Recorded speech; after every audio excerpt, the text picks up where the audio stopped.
Pagi hari, bersin berkali-kali, hidung gatal dan meler. Kalau ini sering terjadi, bisa jadi tanda rinitis alergi. Rinitis alergi adalah peradangan pada lapisan dalam hidung akibat reaksi alergi. Gejala khasnya bersin berulang, hidung meler bening, tersumbat, dan gatal. Meski terlihat sepele, penyakit ini bisa menurunkan kualitas tidur, belajar, bahkan produktivitas kerja. Siapa saja yang beresiko? Mereka yang punya riwayat keluarga alergi, tinggal di rumah berdebu, sering terpapar asap rokok, atau dekat dengan alergen seperti bulu hewan dan tungau debu rumah. Rinitis alergi juga sering berjalan bersama asma, satu saluran nafas yang saling terhubung. Iya, silakan masuk.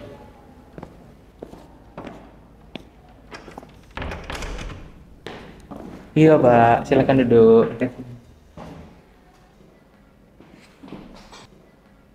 Oke, selamat pagi, Bapak. Perkenalkan, nama saya Dr. Deva, selaku dokter yang menjaga di poli hari ini. Dengan Bapak siapa? Bapak Zain. Bapak Zain. Jadi Bapak Zain keluhannya apa ya, Pak? Keluhan saya tiap pagi itu dokter hidung mampet, terus Mampet, bersin terus, bersin terus, sama itu cairannya meler gitu dari. meler dari hidung. Oke, Pak. Jadi kalau dari yang saya dengar dari Bapak jelasin tadi, sepertinya itu adalah gejala klasik dari rinitis alergi namanya, Pak. Jadi biasanya emang gejalanya itu hidung tersumbat, terus gatal di hidungnya, terus kemudian bersin tiap pagi, sama ada biasanya keluar cairan yang keluar dari hidungnya, Pak, warnanya bening dan juga konsistensinya cair. Jadi untuk pemeriksaannya, untuk mengetahui apakah yang menyebabkan dari bersin-bersin yang Bapak alami setiap pagi itu, biasanya dilakukan tes alergi. Diagnosis rinitis alergi ditegakkan dari gejala khas, riwayat pasien, dan bila perlu dibantu dengan tes alergi. Jadi dokter, untuk pencegahan dan pengobatannya seperti apa ya? Baik, Pak, untuk pencegahan dan pengobatan yang bisa Bapak lakukan adalah Langkah pertama adalah menghindari pencetus, rutin ganti spray, bersihkan kamar, bersihkan barang yang berdebu, dan hindari asap rokok. Saat polusi tinggi, tutup jendela dan tetap jaga udara bersih di rumah. Untuk gejala sedang hingga berat, semprot hidung kortikosteroid adalah terapi utama.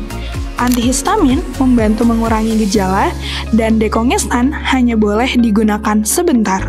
Bila pencetus jelas dan gejala tidak terkontrol, imunoterapi bisa membantu mengurangi gejala dalam jangka panjang. rinitis alergi memang sering dianggap sebagai hanya pilek biasa.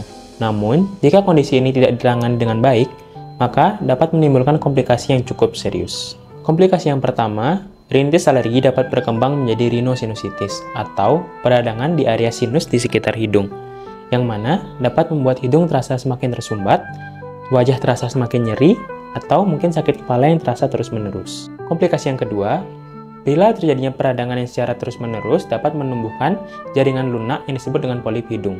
Polip ini dapat menyebabkan hidung tersumbat secara permanen, penciuman yang menjadi berkurang, dan juga kualitas hidup pasien yang menurun. Komplikasi yang ketiga, pada anak-anak dapat menyebabkan terjadinya pembesaran adenoid, yaitu kelenjar yang ada di belakang hidung, yang dapat membuat anak-anak menjadi yang pertama sulit tidur, kemudian tidurnya tidak nyenyak, sering ngorok saat tidur, dan yang terakhir dapat mempengaruhi kualitas belajar dan mengganggu pertumbuhan dari anak. Komplikasi yang keempat, rinitis alergi dapat juga memperberat asma. Karena saluran nafas atas dan juga nafas bawah itu sering terhubung, maka ketika terjadi peradangan di saluran nafas atas, maka peradangan di saluran nafas bawah juga ikut terpicu, sehingga gejala asma akan lebih sering kambuh.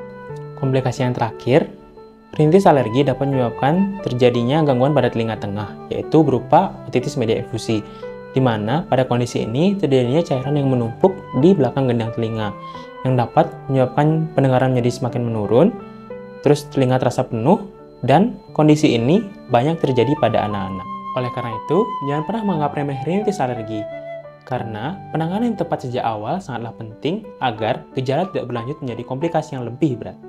Kenali gejala, kelola pencetus, gunakan obat dengan benar. Jika gejala sering kambuh, segera konsultasi ke dokter THTKL untuk solusi terbaik.